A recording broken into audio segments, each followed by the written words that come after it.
Hola a todos, soy Andrés Felipe Flores y bienvenidos a un nuevo video en Tutorías Medicina Interna. En esta ocasión voy a compartir con ustedes la Mediclass gratuita que publicamos el mes pasado en la plataforma de Medi. En este caso, el tema que revisamos fue anticoagulación en enfermedad renal crónica. Recuerden que cada mes estamos publicando una Mediclass gratuita con el objetivo de que ustedes conozcan nuestra metodología de enseñanza y en tal caso de que les guste, adquieran el diplomado o curso que les interese. Les dejo toda la oferta académica que tenemos disponible en la descripción de este video, recordando que nuestra oferta académica es de la más alta calidad, es altamente interactiva, es 100% virtual asincrónica y tiene certificación con validez tanto nacional como internacional, respaldada por sociedades científicas de prestigio. La interactividad de esta Mediclass que van a ver son grabaciones de pantalla, pero si quieren participar en la interactividad de forma activa, lo pueden hacer en la Mediclass que tenemos publicada en este momento. Y aprovecho para comentarles que dado que muchos de ustedes me lo han estado solicitando, mis presentaciones van a estar de ahora en adelante disponibles en StudyPool. Y los invito a seguirme en mi Instagram personal @andresf.med. Ahora sí, no siendo más, vamos adelante con el video.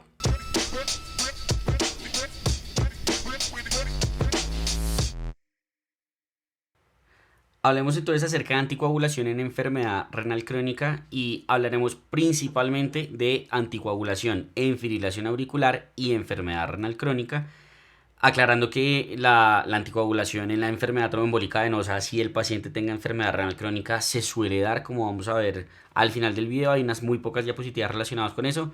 Como les digo, nos vamos a enfocar en fibrilación auricular y enfermedad renal crónica, que es realmente donde hay más controversias y donde más nos toca pensar realmente qué deberíamos hacer con nuestros pacientes. Empecemos con un poco de epidemiología en cuanto a por qué es importante hablar de esto. Y la razón es que hay un aumento en la prevalencia y en el riesgo de fibrilación auricular a medida que se deteriora la función renal. Es decir, por cada que cae la TFG, aumenta el riesgo de tener fibrilación auricular. Se dice que hay un hazard ratio de 1,77 en los pacientes con una tasa de filtración por debajo de 30. ¿Listo? Entonces es muy importante. Y llega a ser así tanto que en los pacientes con diálisis 1 de cada 5 tiene fibrilación auricular. Y no solo es la caída en la tasa de filtración, sino también la proteinuria se asocia con un hazard ratio de 2,2 con un mayor riesgo de fibrilación auricular.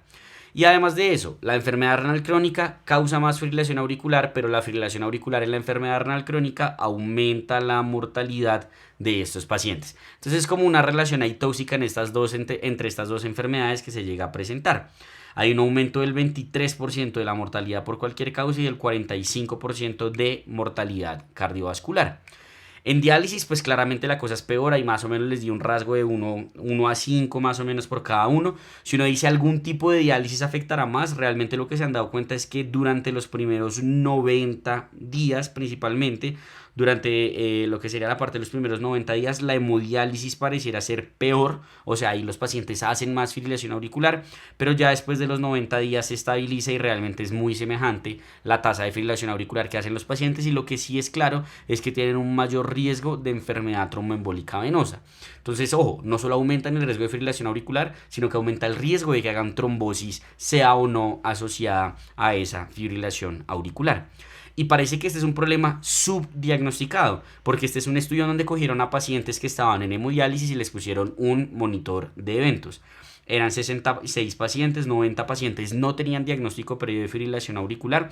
Y fíjense cómo 41%, casi la mitad, tuvo por lo menos un episodio de fibrilación auricular y que fuera de más de 6 minutos de duración, 35% de los pacientes. Entonces son muchos eventos que los pacientes no se dan cuenta, pero están teniendo. Entonces es muy prevalente, definitivamente hay una relación muy clara entre estas dos. Esta más o menos es la relación. Si uno dice de los pacientes con fibrilación con enfermedad renal crónica, ¿cuántos tienen fibrilación auricular? Fíjense que es 15 a 20%, ¿cierto? Y de los pacientes con FA, ¿cuántos tienen enfermedad renal crónica? 40 a 50%. Claramente una marcada coexistencia, y eso se debe a que hay una fisiopatología claramente demarcada. ¿Y cuál es esa fisiopatología? La enfermedad renal crónica genera diversas alteraciones inflamatorias, aumento del eje renina-angiotensina-aldosterona, alteraciones electrolíticas, anemia y aumento de toxinas urémicas, las cuales todas en conjunto se ha visto que favorecen a cambios estructurales y funcionales del corazón y del sistema cardionector que llevan a fibrilación auricular. Y pues digamos que hay otros mecanismos propuestos, fíjense, edad avanzada, falla cardíaca, hipertrofia ventricular, inflamación, activación simpática, entre otras. ¿Y qué sabemos? Que no solo es mayor el riesgo de fibrilación auricular en los pacientes con enfermedad renal crónica, sino que a medida que se deteriora la función renal, aumenta el riesgo trombótico, como les había mostrado en los pacientes con diálisis. Esto se comparte en general en el espectro de la enfermedad renal, pero también aumenta el riesgo hemorrágico.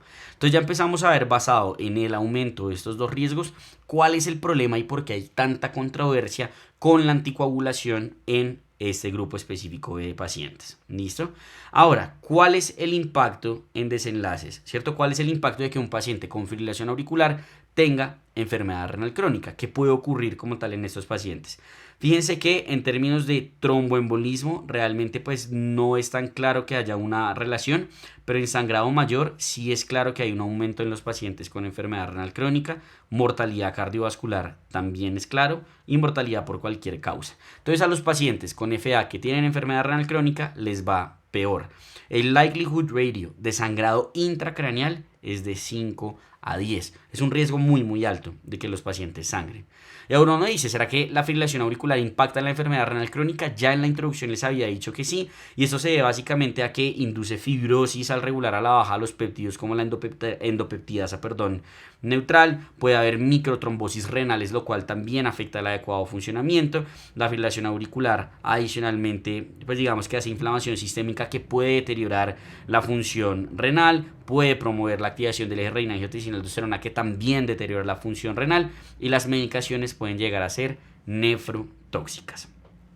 Entonces claramente tenemos un problema de una coexistencia entre estas dos enfermedades, pero también hay un problema muy importante relacionado con el manejo, específicamente el manejo anticoagulante, que es del cual vamos a hablar ahorita. Fíjense cómo a medida que se deteriora la función renal, aumenta la tasa de fibrilación auricular. Como dijimos, aumenta la tasa de ACV, o sea, uno se preocuparía y habría que anticoagularlos, pero aumenta la tasa de sangrados. Entonces uno dice, uy, ¿qué aumentará más? ¿La tasa de ACVs o la tasa de sangrados? Y de esa misma manera la evidencia de los anticoagulantes cae a medida que va bajando la tasa de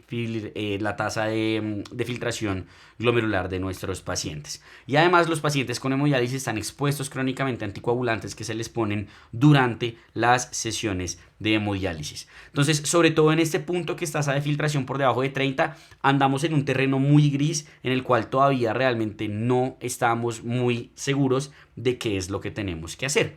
Y esto se evidencia en datos relacionados con el uso de anticoagulantes en fibrilación auricular y enfermedad renal crónica. Fíjense cómo cuando los pacientes no tienen afección renal, pues aquí hay algo paradójico y es que 13,7% no les ponen manejo antitrombótico, pero fíjense cómo en enfermedad renal leve, enfermedad renal moderada, solo 4,3 y 4,6% de los pacientes no tienen terapia anticoagulante y más o menos del 10 solo tienen terapia antitrombótica con antiplaquetarios. Pero fíjense cómo en enfermedad renal severa, que sería tasa de filtración por debajo de 30 o de 15, dependiendo de cómo uno lo interprete, el uso de no anticoagular o de únicamente utilizar medicamentos antiplaquetarios aumenta. Utilizar solo antiplaquetarios es adecuado, pues en general uno diría como que no anticoagular es adecuado, pues ya vamos a ver. Y hay una disminución, un aumento, perdón, en el uso de antagonistas de vitamina K con una marcada disminución en el uso de anticoagulantes directos orales. Y si uno mira, la gente no sabe qué hacer con la dosis, ni de los antagonistas de vitamina K, como sería pues warfarina, ni en el dabigatran, ni en el rivaroxan, ni en el apisan. Fíjense cómo dependiendo de la tasa, algunos hacen algo, otros no hacen algo, otros ajustan, otros no. La gente no sabe qué hacer con estos pacientes. Y esto pues es muy entendible. ¿Por qué? Porque fíjense cómo los pacientes que tienen un deterioro tienen un marcado aumento en el sangrado. Entonces, uno siempre le da miedo que los pacientes sangren con la anticoagulación relacionada con la enfermedad renal crónica, sobre todo que hagan un sangrado intracraneal, porque ese puede ser el más discapacitante para los pacientes. Y es claro que la enfermedad renal crónica aumenta notoriamente este sangrado, ¿cierto? Lo aumenta de manera muy marcada. Y uno dice, bueno, pero es que en teoría uno tiene scores de predicción tanto de sangrado como de trombosis, entonces no los podíamos aplicar a estos pacientes para saber quiénes sí se benefician y quiénes no. Y fíjense cómo no, en los pacientes que tienen una enfermedad renal crónica con tasa por debajo de 30 o de 15, el área bajo la curva, es decir, la probabilidad de que esto realmente me sirva para diferenciar si un paciente tiene alto o bajo riesgo de sangrar o hacer trombos, está casi que en 0,5, es como tirar una moneda. Entonces los scores que tenemos actualmente no nos sirven, no están validados en la población con enfermedad renal crónica. Aquí el que más se acerca cuando los pacientes tienen tasa avanzada en 0,74 es el CHATS modificado, pero tampoco tiene un rendimiento así que uno diga ideal. Entonces claramente tenemos un problema documentado. Fibrilación auricular y enfermedad renal crónica coexisten. A mayor deterioro de la tasa de filtración, mayor tasa de fibrilación auricular, mayor riesgo de ACV, pero también mayor riesgo de sangrado, y por ende no sabemos qué hacer con la anticoagulación en esos pacientes. Entonces, para resolver esa duda de qué hacer con la anticoagulación, la forma más organizada que me parece que uno puede revisar este tema es ver qué hay de evidencia con warfarina, qué hay de evidencia con DOACs, y uniendo eso, qué se debería hacer. Entonces empecemos con warfarina en fibrilación auricular y enfermedad renal crónica.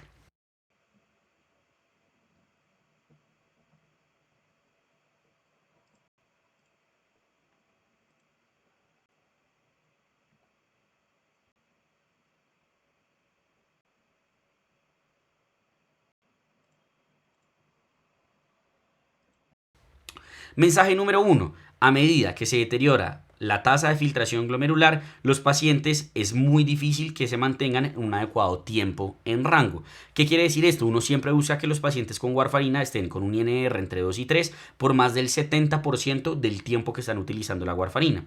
Pero fíjense cómo cuando la tasa de filtración cae por debajo de 30 o el paciente está en diálisis, solo el 42%, menos de la mitad, logran ese TTR, y de hecho hay un 36% que están por debajo de un TTR de 60%. O sea, eso quiere decir que es muy difícil monitorizar la warfarina en los pacientes que tienen enfermedad renal crónica. Sabemos que podemos utilizar la warfarina sin ningún tipo de problema hasta los pacientes que tienen una tasa de filtración de 30 en general. Pero ¿qué evidencia tenemos? Este es un estudio muy bonito que es observacional de Suecia, en donde tienen a más de 12.000 personas con una tasa de filtración o una enfermedad renal crónica entre G3 y G5D, ¿cierto? O sea que tienen casi que todo el espectro de la enfermedad renal crónica, y evalúan qué es lo que ocurre con estos pacientes. Y fíjense aquí que si evaluamos lo que sería la enfermedad, pues lo que sería el estadio 3, hay una disminución marcada del uso del anticoagulante en lo que sería la parte del ACV isquémico, y no hay un aumento en el riesgo de sangrado.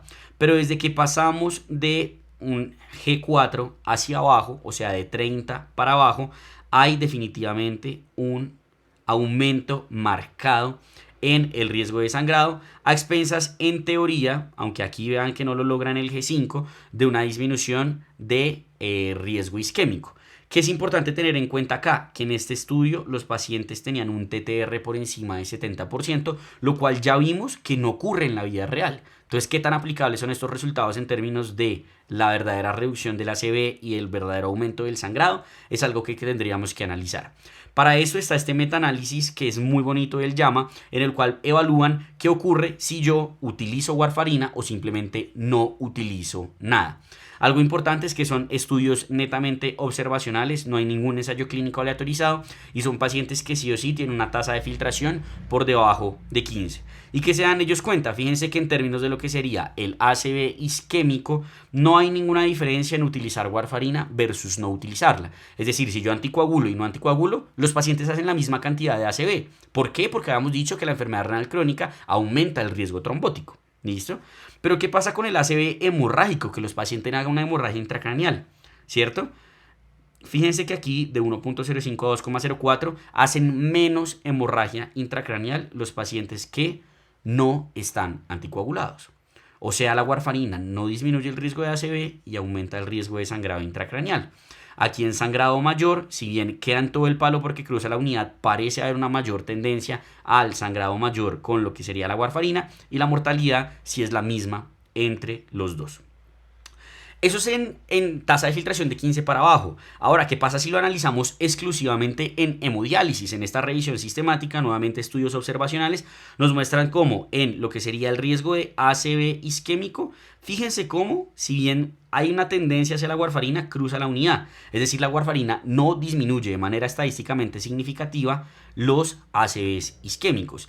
Pero si analizamos lo que sería el sangrado, definitivamente hay un riesgo de aumentado, y es estadísticamente significativo, de sangrar más con el uso de la warfarina en los pacientes con hemodiálisis. Y la warfarina supone otro problema. ¿Y cuál es el otro problema? Que la warfarina ya está claro que promueve la calcificación vascular. Y los pacientes con enfermedad renal crónica per se ya calcifican sus vasos.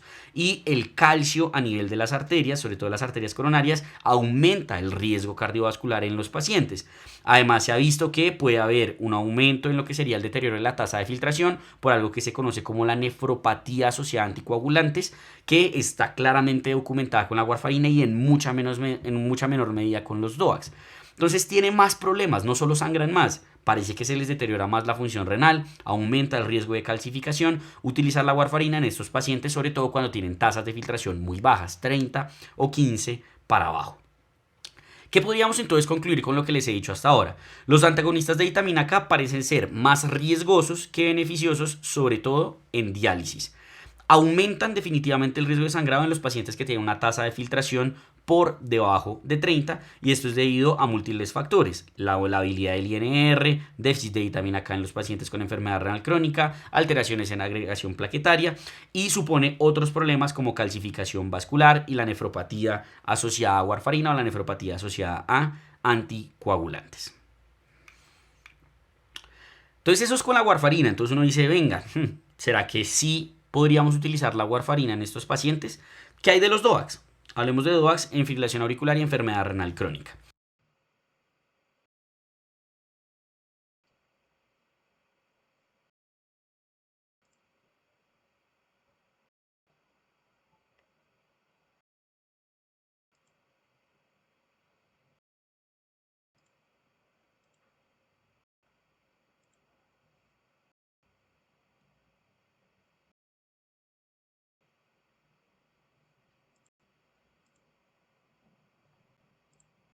Digamos que los DOACs inicialmente se creyeron que podían ser la solución al problema, porque ya sabemos que la warfarina no funciona en el INR y demás, y los DOACs pues dijeron, venga, si bien el dabigatran, ¿cierto? Si bien el dabigatran depende 80% de filtración renal para su eliminación, fíjese como el rivaroxaban solo depende en un 35%, el apixaban en un 27% y el edoxaban en un 50%. O sea, sobre todo rivaroxaban y apixaban puede que no se vean tan afectados en términos del riesgo de sangrado, cosas por el estilo, si no hay una adecuada función renal. Esa es como la lógica. ¿Qué tenemos de dosis avaladas en términos de la enfermedad renal crónica? Fue súper importante, fíjense que aquí nos dicen el área gris no se estudió en estudios pivotales, porque los estudios pivotales tuvieron tasa de filtración hasta 30, como vamos a ver ahorita, 25 en el caso de la apixaban, pero no más abajo de esto. Entonces en el apixaban en general damos 5 cada 12 horas, pero podemos considerar 2.5 cada 12 horas si el paciente cumple las condiciones que sabemos de edad mayores de 80 años, peso menor de 60 y creatina mayor a 1.5. El dabigatran, en teoría podríamos ponerle una dosis de 75 al día de 15 a 30, pero eso sí que no está probado en ningún lado. El dabigatran, de hecho, los estudios son con dosis de 150 y 110, ¿no? Edoxaban, fíjense cómo lo bajan a 30 desde tasa de filtración de 50, y el rivaroxaban también lo bajan a 15 desde tasa de filtración de 50, y dejan como la posibilidad de utilizar los dos en tasas de filtración por debajo de 30, nuevamente sin evidencia de ensayos clínicos aleatorizados. Y vean cómo en diálisis esta guía, que es la guía americana del año pasado, deja la posibilidad de apixaban y rivaroxaban. Ya vamos a ver si eso está fundamentado o no en estudios que realmente lo soporten. Entonces, los DOACs de G1 a G3B, es decir, de tasa de filtración hasta 30, sabemos que es lo mejor que hay para la fibrilación auricular, salvo que el paciente tenga alguna contraindicación para el uso de los mismos. Definitivamente, o son no inferiores o son superiores a la warfarina.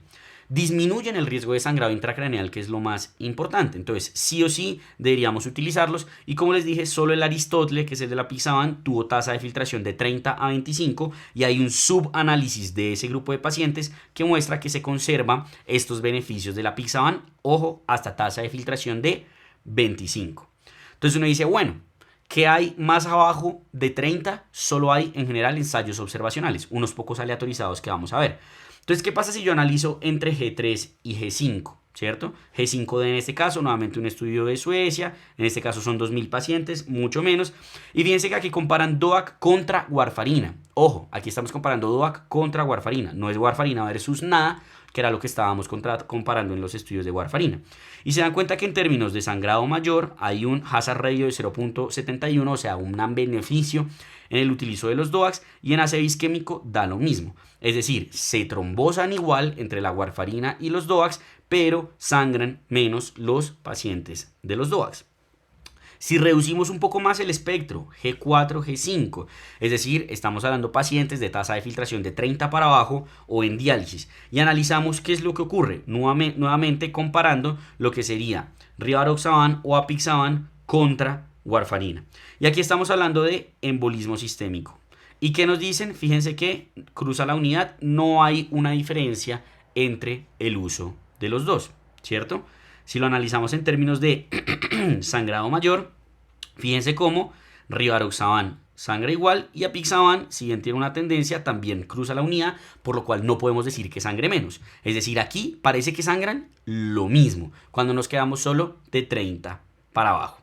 Y si analizamos en hemodiálisis, aquí es una revisión sistemática y metaanálisis que hay de los poquitos estudios que tenemos en hemodiálisis observacionales importantes en su gran mayoría, que podemos ver que en términos de stroke da lo mismo, que en términos de embolismo sistémico también hay un beneficio, en este caso para la warfarina, que en términos de ACV isquémico da lo mismo y que en términos de sangrado mayor, fíjense que cruza la unidad, entonces parece que da lo mismo utilizar los DOACs versus la warfarina. Basado en eso, digamos que se han tratado de crear unos ensayos clínicos, sobre todo en pacientes en hemodiálisis, para ver si hay algo o no que podamos hacer. Este es el primer estudio, que es en el 2021, que se llama el Valkyrie. ¿Cuál es el problema del Valkyrie? Que el Valkyrie compara 3 intervenciones: antagonista de vitamina K, rivaroxaban o rivaroxaban con vitamina K2, ¿cierto? ¿Y cuál es el otro problema? Que cuando uno mira cuál es el outcome como primario que tenían estos pacientes, realmente el outcome primario es como mortalidad y demás, no son cosas que nos interesan netas, que son ACV y sangrado. Eso realmente, creo yo, es lo que uno le gustaría que compararan. ¿Y qué se dan cuenta ellos? Que de forma estadísticamente significativa realmente no hay ninguna diferencia entre la warfarina, el rivaroxaban o el rivaroxaban más vitamina K2, excepto en lo que sería otras enfermedades vasculares que ellos dejan aquí, ¿cierto? Y hay una disminución cuando utilizan sobre todo rivaroxaban con vitamina K2 en sangrado amenazante o mayor, pero recordando que este no era un desenlace primario del estudio, ¿listo? Y algo importante también, 44, 46 y 42 pacientes. Una N, o sea, un número de pacientes bien pequeño. El Renal AF del 2022 fue un estudio con el cual, a mí me parece que de forma irresponsable, autorizaron el uso de la apixaban en hemodiálisis. ¿Por qué? ¿Qué hicieron ellos? Ellos trataron de recolectar pacientes para comparar apixaban versus warfarina en hemodiálisis, ¿cierto? Básicamente es lo que iban a ver. Y aquí el outcome primario, fíjense que sí era sangrado mayor. ¿Cuál es el problema? Que ellos no logran, digamos, como recolectar el número de pacientes que estaban buscando, y conforme a eso no logran dar una recomendación ni con PES ni nada por el estilo. Solo numéricamente dicen que de pronto el apixaban tiene una tendencia a sangrar menos, pero fíjense que el hazard ratio cruza la unidad. Entonces que uno diga, uy, basado en este estudio yo ya puedo decir que la apixaban es mejor que la warfarina en diálisis. Pues no, ¿cierto? Creo que definitivamente no. Y el último estudio que tenemos del 2023 es el Axadia AFNet, en donde lo que hicieron fue comparar apixaban contra pues digamos como otro antagonista de vitamina K, un primo de la warfarina, que es fenprocuronio, creo que se pronunciaría en español, ¿cierto? ¿Y ellos qué es lo que miran? Ellos evalúan a ver si hay una diferencia entre el uso, pues, de los dos. Fíjense aquí en términos de lo que sería sangrado, aquí en términos de lo que sería básicamente desenlaces MACE, se podría creer que es como lo que uno evaluaría, sobre todo en esos dos puntos que son el punto A y B, ¿cierto? ¿Y qué evalúan ellos o cuál es el problema de este estudio? Uno, no cumple con la P de no inferioridad, o sea, uno no puede concluir con este estudio que apixaban sea no inferior a warfarina. Dos, y es algo que si bien no les mencioné en los estudios anteriores, se comparte, el TTR de la warfarina fue menor al 60%, en todos el promedio de TTR 50, 40 y pucho por ciento, o sea, estamos comparando apixaban contra pacientes con warfarina que ni siquiera están bien anticoagulados con warfarina, y la gran mayoría o están sangrando igual o están saliendo los mismos ACVs, y tampoco llegó al número de pacientes que esperaba, o sea, tampoco es un estudio que uno diga, uff, con esto yo puedo concluir que la apixaban es mejor, pues yo creo en mi opinión que no. Si evaluamos un metaanálisis del 2023 de solo estos tres estudios, ojo, solo estos tres estudios, y comparamos rivaroxaban a la dosis del Valkyrie o apixaban en el caso del Axadia, el Renal EF, que también utilizaron en su gran mayoría unos dosis reducidas o no, ¿qué evaluamos? Que en términos de sangrado mayor da lo mismo, que en términos de ACV isquémico da lo mismo, y que en términos de mortalidad cardiovascular da lo mismo. Entonces pareciera que por lo menos aquí que estamos hablando de hemodiálisis y con lo poco que vimos que hay de evidencia de G4 para abajo, los DOACs no tienen ningún beneficio contra la warfarina ni en términos de ACV ni en términos de sangrados. Y a esto se le suman otras consideraciones. Si bien hay estudios farmacocinéticos que evidencian equivalencia con dosis reducida de utilizar apixaban 2.5 cada 12 en diálisis y rivaroxaban 10 miligramos vía oral al día en diálisis, pues estos son estudios farmacocinéticos, no son estudios de efectividad clínica como para no decir, sí, vamos a utilizar esa dosis en diálisis, que es la que está recomendada en algunos artículos o incluso en las guías. Rivaroxaban no 10 sino 15, pero sí apixaban 2.5 cada 12 horas. Lo otro es que irrespectivo de la estrategia que utilicemos, warfarina o DOAX, hay un muy elevado número de ACV y de sangrados y es mayor en muchos casos el número de sangrados intracraneales o mayores que los números de ACV. Y ninguna de las comparaciones que tenemos de los DOAX contra la warfarina es contra pacientes adecuadamente anticoagulados con warfarina, que serían los del TTR, ¿cierto? O sea, que tengan un TTR adecuado, por encima del 70%.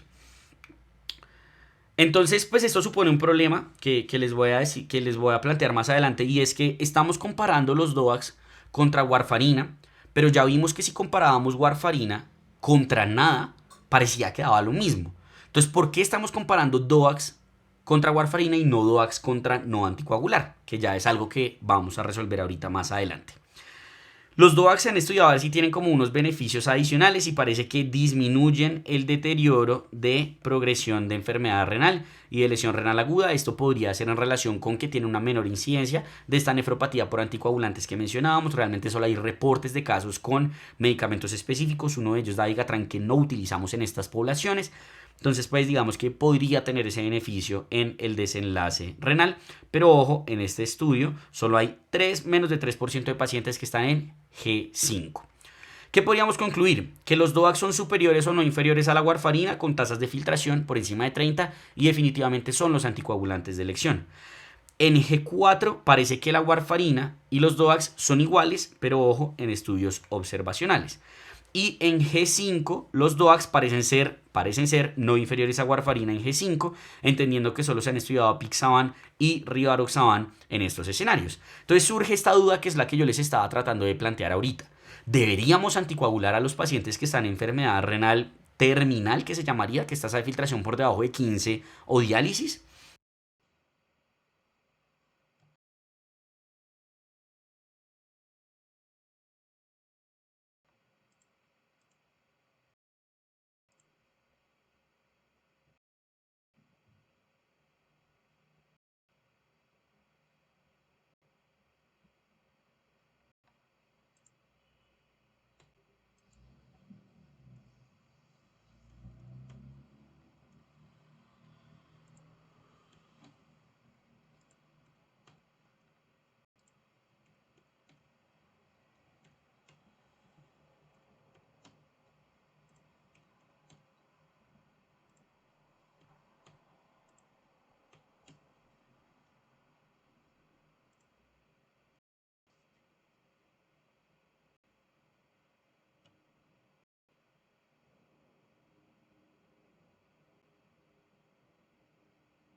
Y tenemos este primer estudio del 2021, pues realmente es un metaanálisis en donde dicen, venga, ¿qué pasa si comparamos anticoagular versus no anticoagular en los pacientes que tienen una enfermedad renal crónica? Y fíjense que aquí tenemos 5, 5, 5 diálisis y 4, 5 no diálisis. En términos de eventos trombóticos, fíjense que da lo mismo, anticoagular o no anticoagular. Pero en términos de sangrado en diálisis, ojo, más sangrado con el anticoagulante, y en términos de mortalidad por cualquier causa, da lo mismo. Entonces uno empieza a preguntarse, bueno, ¿será que sí sirve o no sirve? Este es otro metaanálisis muy interesante que, si mal no recuerdo, es de 2022, que también compara apixaban dosis de 2.5, apixaban dosis de 5 o warfarina versus no anticoagular. Y fíjense cómo en general si comparan anticoagulantes versus no anticoagular, que es lo que nos importaría aquí en la parte de la D, no parece haber ningún tipo de diferencias en términos de el outcome, que es stroke. Y en términos, o sea, ACV isquémico. Y en términos del outcome, que es sangrado, si yo comparo anticoagulación versus no anticoagulación, fíjense cómo parece que o le va peor o les va igual. Entonces, nuevamente, se sigue generándose la duda de si deberíamos anticoagular o no a estos pacientes.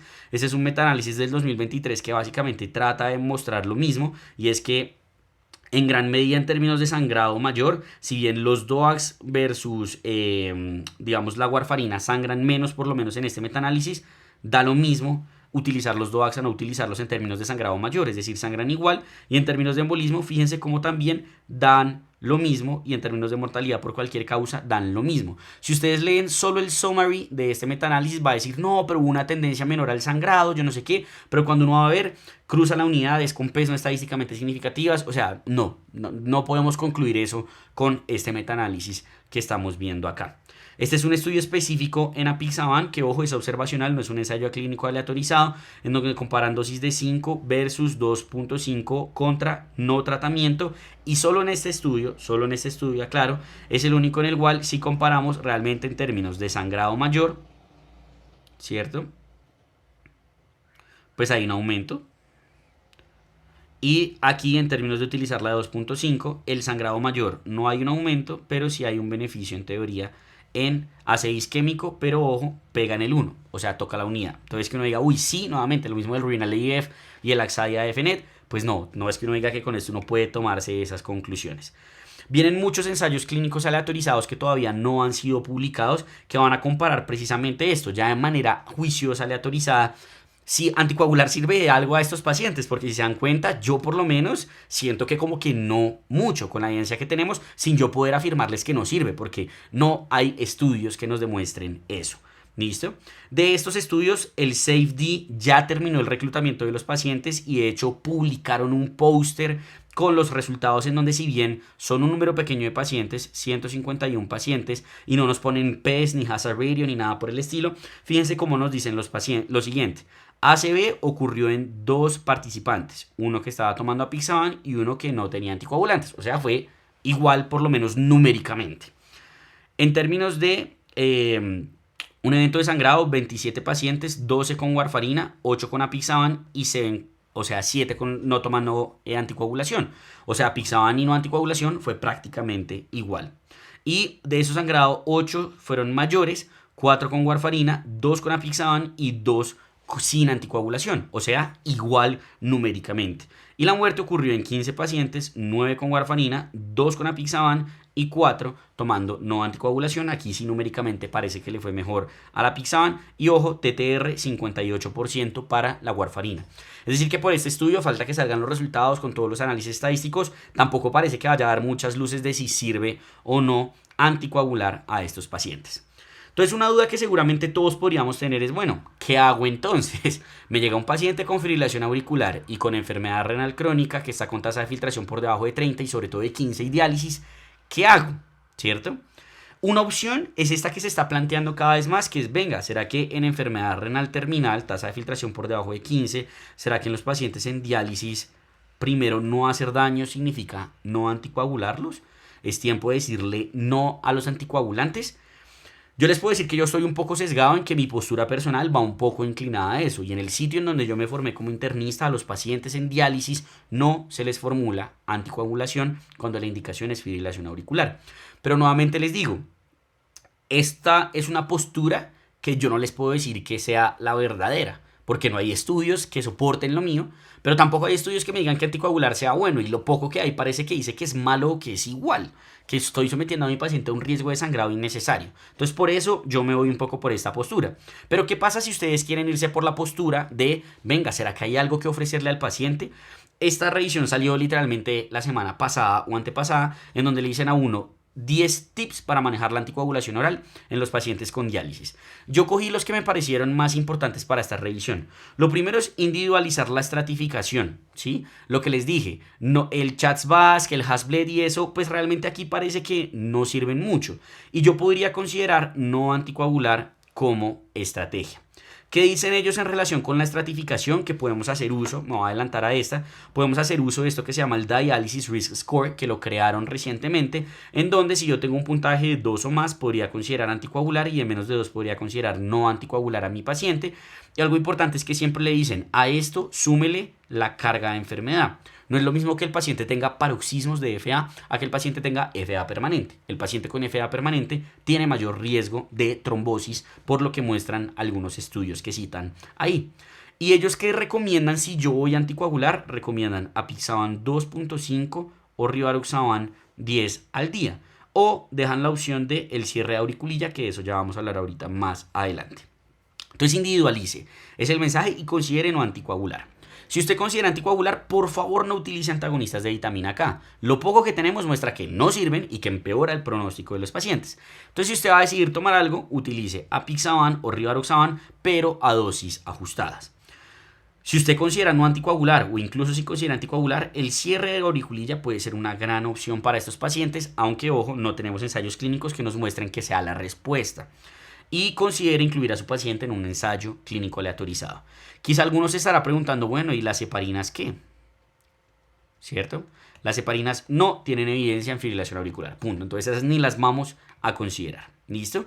Y nos dejan esto que podríamos considerar de dosis en enfermedad renal crónica. Entonces, dabigatran definitivamente no lo use por debajo de 30, edoxaban definitivamente no lo use por debajo de 15, y rivaroxaban y apixa, fíjese como por debajo de 15, 2.5 y 10, y por debajo de 30, 2.5 y 15.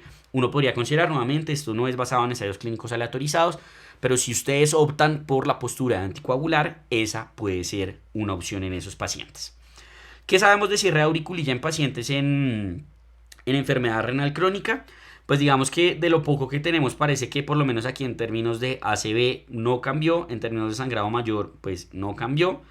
Eso es comparando enfermedad renal crónica versus no enfermedad renal crónica. Mortalidad por cualquier causa pues fue menos en pacientes sin enfermedad renal crónica, y muerte cardíaca fue igual. ¿Qué nos dice esto? Que parece que la enfermedad renal crónica no afecta los desenlaces del cierre de auriculilla, o sea, hacen la misma cantidad de si tienen o no tienen enfermedad renal crónica cuando les cierro la auriculilla. Ahora, si yo hago cierre de auriculilla versus anticoagulación, ¿cierto? Digamos como uno, ¿qué podría decir relacionado con eso? Si ustedes ven aquí, en términos de lo que sería eventos tromboembólicos, la incidencia acumulada a lo que sería el año 4, con el cierre de auriculilla tenemos 3.6, con la anticoagulación oral tenemos 11.1 y con no hacer nada 17.3, o sea que parece que numéricamente es mejor con la auriculilla. Eventos hemorrágicos al año 4 tenemos 10.6, 37.6 y 21.1. O sea que parece que le va mejor al cierre de la auriculilla, por lo menos en esos dos desenlaces que son los que nos importan. ¿Cuál es el problema? Que todo esto sale de estudios observacionales, no tenemos ensayos clínicos aleatorizados. Habían unos que se estaban realizando, pero todos pararon, entonces nos quedamos esperando los nuevos que van a ver. Tenemos este que está reclutando, que es el LA Kidney, y este que ya completó, nos falta que salgan resultados, que es el Watched HD, a ver qué podemos concluir del cierre de la auriculilla. ¿Listo? Existen otras alternativas, pues están los cada vez más estudiados inhibidores del factor 11, como asundexian, simvexian, entre otras, pero el estudio Oceanic AF salió este año en pacientes no con enfermedad renal crónica, pero les fue muy mal, o sea, lo tuvieron que parar porque a los pacientes no les estaba yendo bien con el asundexian. Entonces quedan dudas de si en enfermedad renal crónica va a servir, toca esperar a ver qué pasa con el resto de los estudios, pero no son muy alentadores los estudios que salieron. Entonces, ¿qué podemos concluir en términos de las guías? La guía canadiense del 2020 es la única que en estadio 5 dice que no se haga de manera rutinaria la estrategia anticoagulante en estos pacientes. Desde el 2020 lo sugieren, me sorprende bastante. Las guías más nuevas del 2021 tenemos, pues las guías del 2024 de fibrilación auricular no dicen nada, pero en esta del 2021 de dosis de anticoagulantes dejan que en diálisis está contraindicado, pero se podría considerar basado en pequeños ensayos clínicos aleatorizados, que dabigatran por debajo de 30 no, y los otros dosis ajustada por debajo de 30. La guía de la Sociedad Americana, que salió el año pasado, que nos dice que en el estadio 4 podemos tratarlos con warfarina o con DOAX a dosis reducida, y que lo que sería en estadio 5 o en hemodiálisis dicen que warfarina podría ser razonable, en mi opinión no mucho, o una dosis basada en evidencia, que no sé cuál es esa, de apixaban, que en teoría sería 2.5 cada 12 para reducir el riesgo. Digamos que ellos no dejan lo de considere no anticoagular. ¿Listo? Digamos que sería como la conclusión grande que les podría dejar de fibrilación auricular. Ahora, de enfermedad tromboembólica venosa, ¿qué les puedo decir? Recuerden que en general los pacientes con enfermedad renal crónica tienen mayor riesgo de tromboembolismos, como les había dicho. ¿Por qué? Porque se les afecta toda la triada de Virchow. Tienen disfunción plaquetaria, tienen hipercoagulabilidad, alteraciones en el flujo, tienen alteraciones en los vasos sanguíneos, entonces tienen mayor riesgo de trombosis. ¿Listo? ¿Cuál es el problema? Que cuando los pacientes tienen un deterioro en la tasa de filtración glomerular, hay muchos pacientes a los cuales, por ejemplo, no los anticoagulan. ¿Cuál es el problema de esto, en mi opinión? Que estos pacientes necesitan de anticoagulación. Fíjense cómo incluso a los 3 meses ya hay pacientes que no están anticoagulando. Recuerden que la enfermedad tromboembólica venosa, la anticoagulación es para prevenir una recurrencia, que es mucho mayor en los primeros 3 a 6 meses. Entonces, ¿qué quiero decir con esto? Que a diferencia de FDA, en donde uno dice, uy, ¿será que considero no anticoagular? Aquí esa nunca va a ser la respuesta. Aquí la respuesta es con qué lo voy a anticoagular y por cuánto tiempo, ¿cierto? Y que se ha visto que cuando los pacientes hacen un evento tromboembólico venoso y tienen enfermedad renal crónica, cuando tienen enfermedad renal crónica les va peor en términos de mortalidad, de tromboembolismo recurrente, pero ojo, también de sangrado. Entonces, ¿qué podemos hacer? Pues ajustar las dosis. Tenemos Apixa, Rivaroxa, Vigadoxa. Nuevamente los estudios son hasta 30. Pero aquí, a diferencia de fibrilación auricular, tenemos una gran ventaja. ¿Y cuál es? Es que podemos utilizar heparina de bajo peso molecular en estos pacientes. ¿Listo? Heparina de bajo peso molecular podemos utilizar, por ejemplo, enoxaparina, 1 miligramo por kilo cada 24 horas por debajo de 30, y así los podemos anticoagular con evidencia. Han tratado de crear estudios con DOAX versus warfarina, a ver de pronto qué podría ser mejor, pues digamos como en estos escenarios. Fíjense que en realidad no parece haber ninguna diferencia entre DOAX y warfarina. A quienes se comparan apixaban contra warfarina, y en lo que les da diferencia favoreciendo a apixaban es en sangrado, sobre todo cuando tenemos un estadio 4 o una enfermedad renal, pues digamos crónica terminal. En términos de tromboembolismo realmente da lo mismo, y sangrado mayor, eso es sangrado clínicamente relevante, pues no mayor. Y aquí hay otro pequeño apixaban entre warfarina en hemodiálisis, donde dicen que de pronto el apixaban podría ser mejor en términos de sangrado recurrente y muy limítrofe, pero también en términos de sangrado mayor. Pero nuevamente, estos no son ensayos clínicos aleatorizados, y en enfermedad tromboembólica venosa, pues ¿qué puede hacer uno? Ponerle la enoxaparina.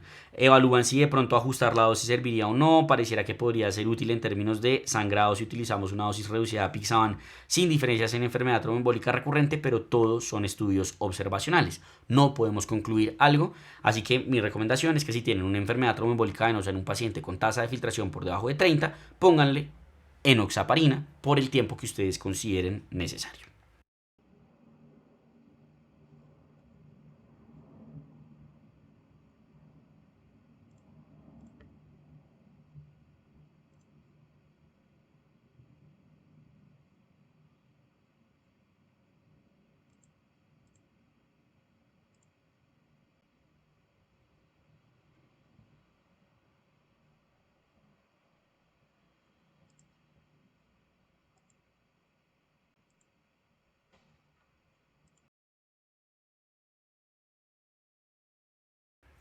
Y con esto terminaríamos esta Mediclass. Espero que les haya gustado mucho y nos vemos el próximo mes.